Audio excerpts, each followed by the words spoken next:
Sir ఏదైతే జరగకూడదు అనుకుంటున్నామో అది ఆ రవికుమార్ గురించి మనందరి ఆలోచన ఉందో తప్ప పాపం సతీష్ కుమార్ ఈయన క్రూషియల్ పర్సన్. ఇప్పటి వరకు మనకి తెలియదు కదా డీటెయిల్స్ అన్ని. ఆల్రెడీ ఒకసారి ఎంక్వైరీకి అటెండ్ అయ్యాడంట 6వ తారీఖు. ఈరోజు ఈ రకంగా he looks very fit police officer, చాలా కెరీర్ ఉంది, లైఫ్ ఉంది. ఏదో అంటారే అనవసరంగా ఆ రోజు అతను కంటపడకపోయినా, మరి ఇది నిజంగా హత్య అయితే కనుక కంటపడకపోయినా కానీ బతికుండేవాడు ఈరోజు. ఏది ఆ గోల అంతా రవికుమార్ అట్లా దొంగతనం చేస్తే కనపడకపోయినా, ఇతను కేసు పెట్టకపోయినా కానీ ఇది ఇంత అన్యాయమా? ఇది నిజంగా అనుమానాస్పదం అయితే కనుక ఇంతకన్నా ఘోరం కూడా ఉండదనిపిస్తుంది. Sir please. సురేష్ గారు, మీకు మిగతా పెద్దలకు నమస్కారం అండి. ఇప్పుడు ఒకవైపు లడ్డు కల్తీ గురించి లేదా రసాయనిక నెయ్యి గురించి, అది నెయ్యి కాదు రసాయనిక నెయ్యి, అది దాని మీద సుప్రీంకోర్టు యొక్క అబ్జర్వేషన్లో ఒక టీం ఎంక్వైరీ జరుగుతుంది. ఇప్పుడు ఇది పరకామణిలో దొంగతనం ఎన్నాళ్ళ నుంచి జరుగుతుంది, ఇది ఎంత డబ్బు దొంగలించుంటారు, ఇదంతా కూడా లోతుకు పోవాలి. ఇప్పుడు దాన్ని పట్టుకున్న తను ఇప్పుడు చనిపోయినాడు. పట్టుకున్న తను చనిపోతే ఎవరు ఇంకా సాక్ష్యం చెప్పాలా? ఇది చనిపోయినాడు అని మనం అనుకుంటాం, అంటే బాడీ కనపడుతుంది కాబట్టి. ఇది అతన్ని ఉద్దేశపూర్వకంగానే హత్య చేసేందుకు కూడా అవకాశం ఉందండి, కారణాలు ఉన్నాయి. అతనేమి పోలీస్లో పనిచేసినాడు, విజిలెన్స్ అసిస్టెంట్ ఎస్ఐ లేకుంటే సంథింగ్ ఏదో ఉంది. అటువంటి వ్యక్తి బాడీలీ అతను ఫిట్గానే ఉంటాడు, చనిపోవాల్సినటువంటి పరిస్థితి ఏమి ఉండదు. యాక్సిడెంట్గా ఉండడానికి వీలు లేదు అది. కాబట్టి ఇప్పుడు జనరల్గా ఏమంటే రైల్వే ట్రాక్ మీద శవం పడితే అది జనరల్ పోలీసుకు రాదండి, రైల్వే పోలీసుకు పోతుంది. జనరల్ అట్లా చేస్తుంటారు. రాయలసీమలో వాడిని రైలు పట్టాల మీద పడే అంటారు. రైలు పట్టాల మీద పడేస్తే అది రైల్వే పోలీసు, ఇంక ఇంతే సంగతులు కేసు అది. ఆ రకంగా ఒక కీలకమైనటువంటి కేసులో. రెండవది ఏమంటే ఇతను కాంప్రమైజ్ అయినాడు. కాంప్రమైజు ఇష్టపూర్వకంగా కావడానికి అవకాశమే లేదు. అతను పట్టుకున్నాడు. ఒక క్రిమినల్ కేసులో కాంప్రమైజ్ కావడం లేదండి. ఈ డబ్బు దొంగలించడం అనేటువంటిది, ఆ హుండీలోది లెక్క పెట్టేటప్పుడు దొంగలించడం అనేటువంటిది క్రిమినల్ యాక్ట్. ఒక క్రిమినల్ కేసులో అతనేదో డబ్బు దేవస్థానానికి డొనేట్ చేసినాడు. అసలు ఎంత పోయిందని, ఎన్ని సంవత్సరాల నుంచి జరుగుతుందని, రోజు ఎంత తీసుకుని పోయేవాడని, ఇవేమీ లెక్కలేవు. కాబట్టి కొంత డబ్బు కట్టేస్తే డొనేషన్ ఇచ్చేసినాడు కాబట్టి మాఫ్. ఇది కూడా కుట్రేనండి. ఇప్పుడు లోక్ అదాలత్లో ఇట్లాంటి కేసులు టేకప్ చేయరు సార్. లోక్ అదాలత్లో 2 పార్టీలు రాజీ అయిన తర్వాతనే పోలీసులు ఫార్వర్డ్ చేస్తారు. ఇతను పోలీస్గా కంప్లైంట్ చేసినాడు, పోలీస్ డ్యూటీలో ఉండి కంప్లైంట్ చేసినాడు.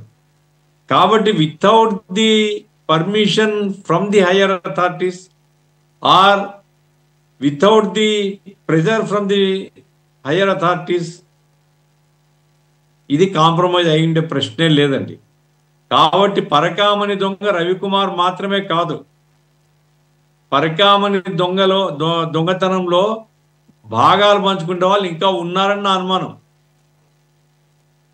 ఆ రకంగా డాలర్లు కొల్లగొట్టే ఒకడైతే, లేదు ఇంకా చిల్లర ఎత్తుకుని పోయేవాడు ఇంకోడైతే, లేదా అప్పుడు మరి పెద్ద నోట్లు కూడా ఉన్నాయి, ఆ పెద్ద నోట్లు ఎత్తుకుని పోవాడు ఇంకోడైతే. ఈ రకంగా ఏంటంటే ఇది ఎక్కడో పై స్థాయి ఆశీర్వాదం భాగస్వామ్యంలో జరుగుతుండేది.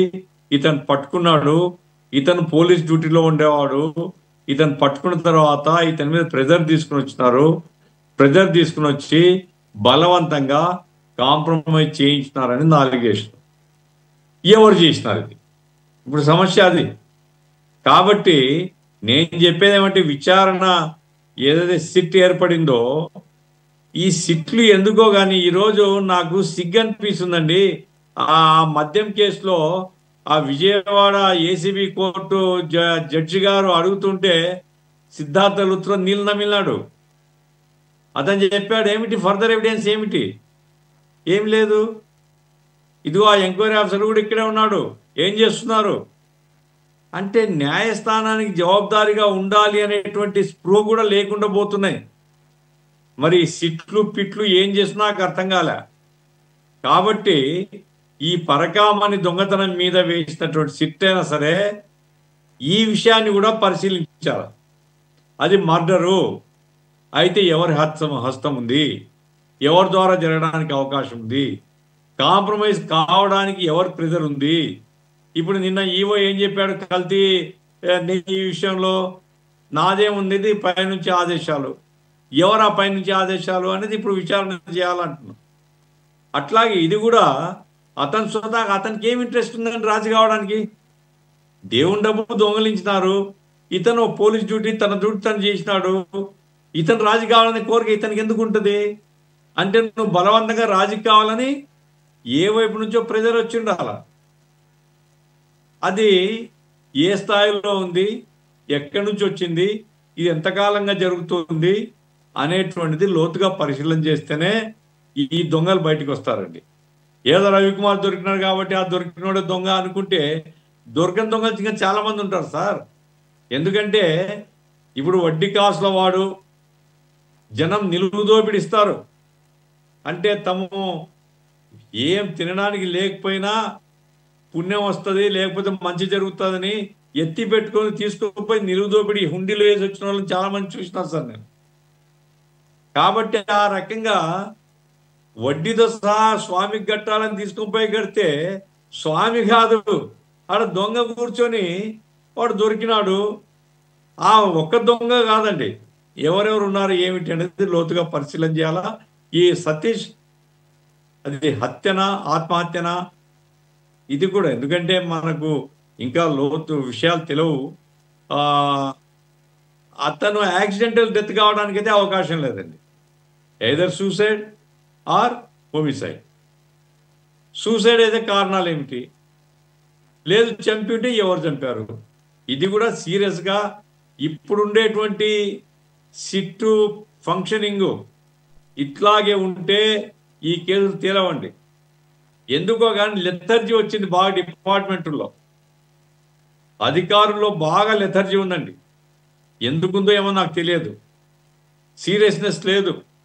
కల్తీ మద్యం కేసులో కనపడుతుంది, కల్తీ మద్యం సారీ ఆ మద్యం అది ఏమనాలి, ఆ మద్యానికి మొదటి కేసు, ఆ మద్యం కేసులో చాలా క్లియర్గా కనపడుతుంది lapses on the part of the SIT. నేను మంచి ఆఫీసర్ అని అనుకున్నాను, నేను మంచి ఆఫీసర్ ఇప్పుడు కూడా అంటాను, నాకేం వేరే అనడానికి ఆధారాలు లేవు. రాజశేఖర్ బాబు ఈజ్ ఎ గుడ్ ఆఫీసర్ అని, కానీ ఆయన ఆధ్వర్యంలో పనిచేసే సిట్టు ఏసీబీ కోర్టుకు సమాధానం చెప్పే పరిస్థితులు లేదంటేనే ఎక్కడో పొరపాటు జరుగుతుంది. అట్లాగే ఈ పరకామని ఇప్పుడు నెయ్యిది సుప్రీంకోర్టు యొక్క పర్యవేక్షణ ఉంది, సుప్రీంకోర్టు పర్యవేక్షణ ఉంది కాబట్టి నెయ్యి దాంట్లో అట్లా ఇట్లా ఏం జరగదు, నెయ్యిది ఖచ్చితంగా తేలుతుంది. ఇప్పుడు దీనికి ఏ పరిశీలన ఉంది, ఎవరు రివ్యూ చేయాలి, దీనికి ఎవరు రివ్యూ చేయాలంటే ముఖ్యమంత్రి రివ్యూ చేయాలా. ముఖ్యమంత్రి రోజుకు 20 రివ్యూలు చేస్తుంటే ఏ దాని మీద సీరియస్నెస్ వస్తుంది. కాబట్టి మరి ఎవరు బాధ్యత తీసుకుంటారో కానీ ఈ కేసులు బయటికి తేలితే జనంలో మీ గౌరవం ఉంటుంది, ప్రభుత్వం గౌరవం ఉంటుంది. కాబట్టి స్వామి వారి సొమ్ము తిన్నవాడు వాడు తప్పించుకోలేడు అంటే కనీసం ఇంకోడని జాగ్రత్తగా ఉంటాడు. లేకుంటే అరే స్వామి ఏం మాట్లాడు, ఇక నమ్మకంతో పిచ్చి భక్తులు వేస్తుంటారో ఇవన్నీ మనం చేసుకోవచ్చు అనుకుంటే చాలా దుర్మార్గం అండి ఇది. కాబట్టి అధికారుల నాన్ అఫిషియల్స్ అంటే ఎవరు, ట్రస్ట్ బోర్డు మెంబర్లా, చైర్మన్లా, లేదు ఇంకా పైన ఉండేవాళ్ళ, కింద ఉండేవాళ్ళ, ఇవన్నీ కూడా క్షుణ్ణంగా పరిశీలన చేసి ఒక మంచి రిపోర్ట్ కనుక గవర్నమెంట్ సబ్మిట్ చేసి దోషులందరి మీద కఠినమైన చర్యలు తీసుకునే క్రమంలోనే ఈ సతీష్ కుమార్ అతను ఎట్లా చనిపోయినాడు, ఏమిటి దీని వెనుక డ్రైవింగ్ ఫ్యాక్టర్ ఏమిటి అనేటువంటిది ఇది కూడా లోతుగా పరిశీలన చేయకపోతే ప్రజలకు పజిల్స్ వస్తాయండి. ఆ పజిల్స్కి ఆన్సర్ రాదు. పజిల్స్కు ఆన్సర్ రాకపోవడానికి కారణం సిట్టే, వేరే ఏం కాదు. అనుకుంటే గవర్నమెంట్ కాదండి, పోలీస్ ఆఫీసర్లు అనుకుంటే వారం రోజులు చాలండి బయటకు తీయడానికి. అవును. కాబట్టి ఎక్కడ లెథర్జీ ఉంది, ఎక్కడ వీళ్ళ మీద కూడా ఏమైనా ప్రెజర్స్ ఉన్నాయా, ఇవి కూడా తేలాల్సినటువంటి అవసరం. ఎగ్జాక్ట్లీ మీరు అన్నట్లు ఇంత ఎవిడెంట్గా కనపడుతుంటే చిన్న పిల్లోడు కూడా ఖచ్చితంగా దేర్ ఈజ్ సంథింగ్ ఫిషీ అని చెప్పేసి ఈజీగా చెప్పబడుతూ కనపడుతున్న, అంటే సర్కమ్స్టాన్సెస్ అని కనపడుతున్నప్పుడు it's a very easy task ఏది పోలీస్ కనుక సీరియస్ కనుక తీసుకుంటే. సెకండ్ థింగ్, ఇక్కడ అట్లీస్ట్ ఒక కామా లేదా ఒక ఫుల్ స్టాప్ అడిగిన కొంతమంది ఇటువంటి వాటికి మళ్ళీ ప్రయత్నించకుండా అటువంటి చేయకుండా ఆగే అవకాశం ఉంది.